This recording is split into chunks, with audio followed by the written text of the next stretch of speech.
E pazakont në Itali, skifteri shqiptar ndjek dhe kërcënon çiftin e pronarëve me kaçavit.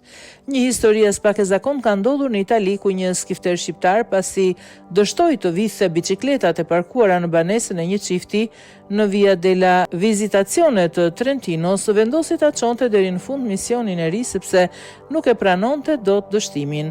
Ai priti që bashkëshortët të dilnin nga godina duke u zëmprit pranë një marketi të zonës, teksa i kërcënoi ata me kaçavit. "Me jepni 100 euro për biçikletat që nuk u avodha dot, ndryshe do t'ju lëndoj", u ka thënë ai mes të tjerash. Ngjarja sipas policisë vendore kishte ndodhur në Via Milano. Policia mori njoftimin për agresorin pak pasi kishte rikuperuar biçikletat e para që autori braktisi në rrugë pasi nuk arriti do t'i viste. Ata u telefonuan nga çifti pronarëve të apartamenteve që thanë të përlotur se ishin ndjekur dhe bllokuar brenda një lokali tregtar në Via Palermo dhe kërcënuar nga i dyshuari. Të gjitha patrullat në zonë njoftuan menjëherë dhe mbërritën në zonë brenda pak minutash, informoi media italiane. Edhe pse u aratis për herë të dytë, oficerët e policisë arritën ta kapin atë ndërsa po ikte në rrugica.